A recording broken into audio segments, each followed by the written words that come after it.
அதாவது அந்த lovers day அன்னைக்கெலாம் வந்து கிட்டத்தட்ட அந்த லவ்வர்ஸ் டே வரப்போகுது பார்த்தீங்களா. லவ்வர்ஸ் டேக்கெலாம் வந்து நம்ம வந்து கஷ்டப்படக்கூடாது. லவ்வர்ஸ் டேலாம் அப்போல்லாம் ஒரு ரோஸ் வந்து கிட்டத்தட்ட 150 ரூபாய்க்கு மேலே விற்கும் மக்களே. ஸோ நம்ம வந்து என்கிட்ட கேட்டு ஒரு ரோஸ் எடுத்துகிட்டு போய் லவ்வர்ஸ்ட்டை கொடுத்துக்கலாம் சரிங்களா. அந்த மாதிரிலாம் ஐடியா நான் போய் பண்ணிவிட்டு அதை பார்த்துட்டு லவ்வர்ஸ் டே அன்னைக்கெலாம் குறைஞ்சது 150 ரூபாய்க்கு 200 ரூபாய்க்கு விற்கும் ரோஸு. அப்படிலாம் நம்ம கஷ்டப்பட தேவையில்லை. அம்மாட்ட ஒரு பர்மிஷன் வாங்கி இந்த ஒரு செடியை எடுத்துகிட்டு ஒரு பூவை எடுத்து கொண்டு போய் கொடுத்துட்டு ஜாலியாக லவ்வர்ஸ் டே கொண்டாடலாம். அந்த மாதிரிக்கு ஒரு பிரச்சனை இல்லாமல், அதாவது அந்த மாதிரி லவ்வர்ஸ் டே அன்னைக்கு நம்மளுக்கு எந்த ஒரு கஷ்டமுமே கிடையாது. ஏன்னா ரோஸ் இங்கே இருக்குல்ல, அந்த அம்மாட்ட ஒரு பர்மிஷன் கேட்டால் மட்டும் போதும். எடுத்துக்கப்பா உனக்கு இல்லாததான் எடுத்துக்க அப்படின்னு சொல்லி சொல்லுவோம் அந்த அம்மா. அப்படி தான் சூப்பர் சரிங்களா. அடுத்தது என்னன்னு பார்க்க போகிறீங்கன்னா மல்லிகைப்பூ செடி வச்சுருக்காங்க, அதையும் பார்ப்போம். இன்னும் நிறைய காய் ஐட்டம்லாம் வச்சுருக்காங்க மக்கள். இருங்க அந்த காய் எடுத்து நான் பார்க்குறேன்.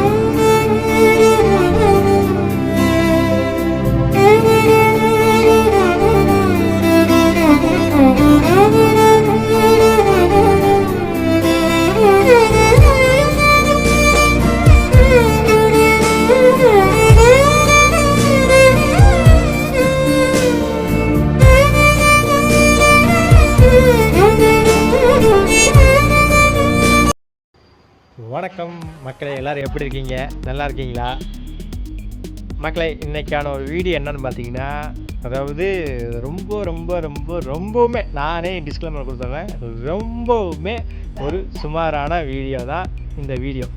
என்னென்னு பார்த்தீங்கன்னா, இன்றைக்கி வந்து எங்கள் ஹவுஸ் ஓனர் தோட்டத்தை, மாடி தோட்டத்தை நான் வீடியோ எடுத்து போட போகிறேன் சரிங்களா.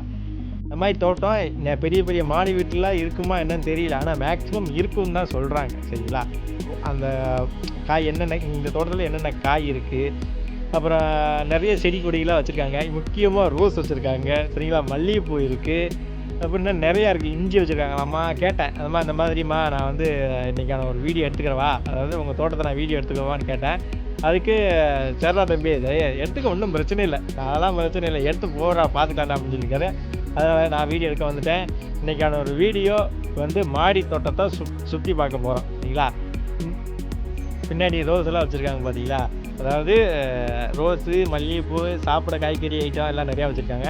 இந்த மாதிரி வித்தியாசமாக வீடியோ வேணும்னா நம்ம சேனலுக்கு ஒரு சப்ஸ்கிரைப் பண்ணி அந்த பெல் பட்டன் அமைக்கிங்க.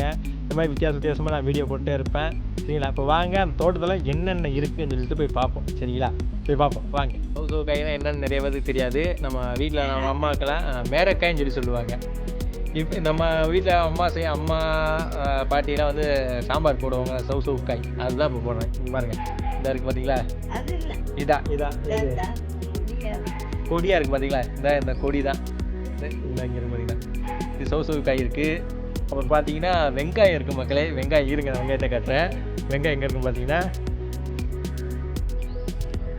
வெங்காயம் இங்கே இருக்குது பாருங்கள், தெரியுதா, இதான் வெங்காய செடி. வெங்காயத்தை அதாவது எப்படின்னா, வெங்காயத்தை வந்து எடுத்து கழுவி அதுக்கு அந்த கீழே இருக்கிற அந்த களிமண் எங்கேயாவது தேடிச்சுன்னா அந்த களிமண்ணை அள்ளிட்டு வந்து அதை நட்டு வச்சா போதும் மக்களே, வெங்காயம் வந்துடும் போல இருக்குது. இங்கே ஒரு வெங்காய தோட்டம் இங்கே இருக்குது. வெங்காய தோட்டம் இல்லை, வெங்காய செடி சரிங்களா. வெங்காய செடி இங்கே இருக்குது. அப்புறம் பார்த்திங்கன்னா ஏன் தக்காளி கிடைக்கலையா, தக்காளி இருந்தால் கூட அப்படியே தக்காளி இதே மாதிரி போட்டு 2 தக்காளி பிரிஞ்சு விட்டால் தக்காளி வந்துடும்.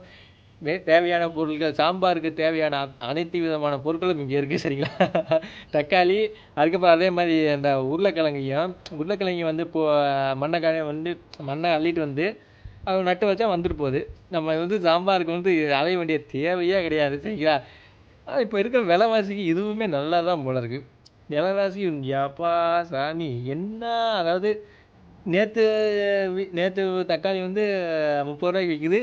தூக்கி எந்திரிச்சு போய் பார்த்தா தக்காளி வந்து 80-90 ரூபாய்க்கு போகுது. அந்த அளவுக்கு ஜெட்டு கணக்கில் போகுது சரிங்களா. இது மாதிரி எங்கள் கிராமத்தில் ஒருத்தர் இருக்காங்க மக்களே, அதை நான் பின்னாடி சொல்கிறேன் இருங்க. அந்த மேட்ரு, முக்கியமான மேட்ரு இருக்குது, அதை நான் சொல்கிறேன். அது மனுஷன் உடம்பு சூடுனால ஏகப்பட்ட பிரச்சனையை சந்திக்கிறாங்க.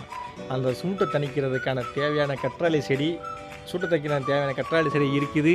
பாருங்கள், இங்கே பாருங்கள், ஒரு மினி தெரியுதா கற்றாழை செடி இங்கே இருக்கு பாருங்க. அந்த தெரியுதா, இதுதான் கற்றாழை செடி. மனுஷன் உடம்பு சூடுனால ஏகப்பட்ட பிரச்சனைகள் வருது. அதை சூடை தணிக்கிறதுக்கு கற்றாழை செடி. அதாவது 3 நாள், ஒரு நாளைக்கு 3 டைம் வந்து சோறு தண்ணி இல்லாமல் கூட இருந்துருவேன். ஆனால் டீ இல்லாமல் இருக்க முடியாது. அதுக்கு மிகவும் தேவையான பொருள் இஞ்சி. அந்த இஞ்சி செடி இங்கே இருக்க பாருங்க, இதாக இருக்குது பார்த்தீங்களா. இஞ்சி செடினா இதுதான், அந்த சரிதா, இதுதான் இஞ்சி செடி சரிங்களா. ஒரு டீக்கு தேவையான மிகவும் அத்தியாவசியமான இஞ்சி செடி இருக்குது, இது இருக்குது. அவங்க சின்ன பிள்ளைகளுக்கு சளி பிடிக்கும் போது சில வயசான ஒரு பாட்டிலாம் இருப்பாங்க. அவங்க வந்து சொல்லுவாங்க, இந்த மாதிரி கற்பூரவள்ளி இலை எடுத்து அந்த பிள்ளைக்கு கொஞ்சம் கசக்கி அதை கொடுங்க அப்படின்னு சொல்லி சொல்லுவாங்க சரிங்களா. அந்த கற்பூரவள்ளி இலையும் இங்கே வச்சுருக்காங்க பாருங்கள் மக்களே. அதாவது சின்ன பிள்ளைகளுக்கு தேவையான சளிக்கு தேவையான அந்த ஒரு மருந்து, அந்த வாசனை இப்போ வருது பாருங்கள், ஒரு மாதிரியாக வாசனை இருக்குது. அதான் அந்த பாருங்க, இதான் அது கற்பூரவள்ளி சரிங்களா. கற்பூரவள்ளி தான் இங்கே இருக்குது. உண்மையில் இந்த தோட்டம் ஒரு பார்க்குறதுக்கு ரொம்ப அழகாக இருக்குது மக்களே சரிங்களா. இந்த மாதிரி ஒரு மாடி தோட்டம் இருந்தால் நம்ம வந்து இப்போ வந்து இது ஸ்டார்டிங் ஸ்டேஜில் இருக்குது. கொஞ்சம் காய் கொடுக்குற தருணத்தில் இருக்கும்போது ரொம்ப ஒரு ஹெல்ப்பாக இருக்கும். ஏன்னா நம்ம எங்கேயும் வந்து அலைய தேவையில்லை. எப்படின்னா மேலே போய், அதாவது எப்படின்னா இப்போ திடீர்னு வந்து சாம்பாருக்கு வந்து இப்போ தக்காளி தேவை. அந்த நேரத்தில் நம்ம கடையில் வந்து வீட்டில் தக்காளி இல்லைன்னு வைங்கன்னா கடைக்கு ஓடும் திருந்துட்டுன்னு. ஆனால் அந்த நேரத்தில் இந்த மாதிரி ஒரு தோட்டம் இருந்துச்சுன்னு வைங்குவேன், மேலே போய் 2 தக்காளி பறிச்சுட்டு வாடா அப்படின்னு சொன்னால் இந்த குடுன்னு ஓடி வந்து அந்த தக்காளியை பறிச்சுட்டு எடுத்து போய் கொடுத்தா டக்குன்னு வேலையாகும்ல. அந்த மாதிரி ஒரு பெனிஃபிட்டாலாம் அந்த மாதிரி மாடி தோட்டத்தில் இருக்குது மக்களே சரிங்களா. பார்த்தீங்கன்னா மக்களே வந்து ஒரு முக்கியமான ஒரு மேட்ரு என்னென்னா, எங்கள் ஊரில் வந்து ஒரு வயசான ஒரு தாத்தா இருந்தார். பார்த்தீங்கன்னா அந்த தாத்தா வந்து வீட்டை சுற்றி இந்த மாதிரி ஒரு தக்காளி செடி, ஒரு மிளகாய் செடி, ஒரு கத்திரிக்காய் செடி, ஒரு வெங்காய செடியெல்லாம் போட்டு வச்சுருந்தாரு. நாங்கள் வந்து எப்போ எட்டி பார்ப்போம் என்ன பண்ணுறாருன்னு. அந்த தாத்தா வந்து பார்த்தீங்கன்னா எங்களை பக்கத்துலேயே விட மாட்டார்.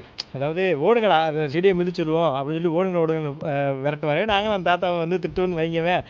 ஆனால் அவர் வந்து ஒரு எமர்ஜென்சிக்கு வந்து அவர் கடைக்கு போக மாட்டார் மக்களே. அதாவது நான் சொன்னேன்ல, அந்த மாதிரி தக்காளி எதாவது வேணும்னா அந்த அவர் வீட்டுக்கு பின்னாடியே சின்ன ஒரு தோட்டமாக செட்டப்பில் வச்சுருப்பார். அங்கேருந்து எல்லாமே எடுத்துருவார். தக்காளி இருக்கும், வெங்காயம் இருக்கும், அப்புறம் வந்து சில கத்திரிக்காய், அந்த வெண்டைக்காயெலாம் போட்டிருப்பார். அதவே குழம்பாக வச்சு அப்படியே சாப்பிட்ருப்பார். நாங்களுமே இப்போ எங்கள் வீட்டில் வந்து ஏதாச்சும் ஒன்று இல்லாட்டின்னு வைங்கவேன், அவர்கிட்ட போய் கடன் கேட்போம்.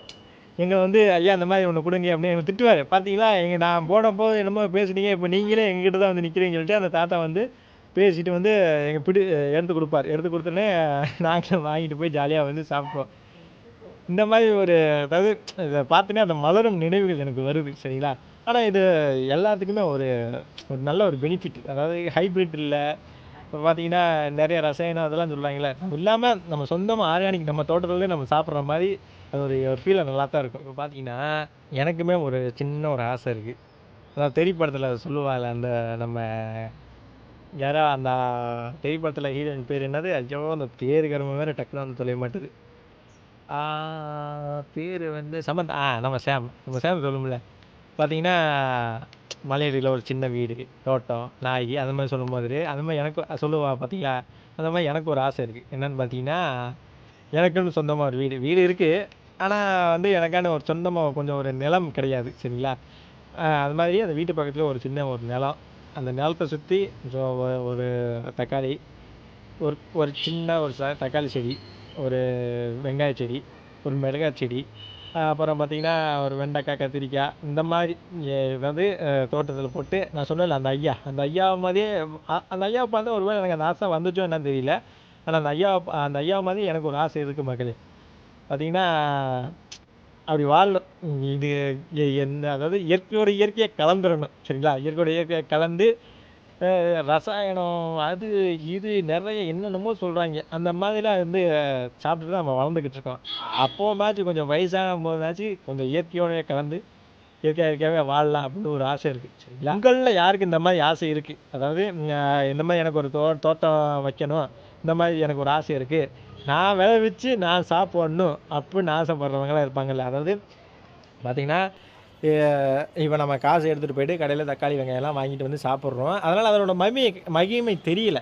அதாவது என்னென்னு பார்த்தீங்கன்னா, அது வந்து வேறு யாரோ விளை வைக்கிறாங்க, வேறு யாரோ விளைய வச்சு அதை நம்மளுக்கு கொடுக்குறாங்க. அந்த மாதிரின்ற ஒரு மைண்ட் செட்டில் நம்ம என்ன காசு தானே தூக்கிட்டு போய் கொடுத்து என்ன கடையில் கொடுக்க போகிறாங்க, நம்ம வாங்கிட்டு வர போகிறோம், அந்த மைண்ட் செட் போதும். ஆனால் நம்மளே விளைய வச்சு சாப்பிட்டிங்கன்னா தான் அதோட வழி தெரியும்.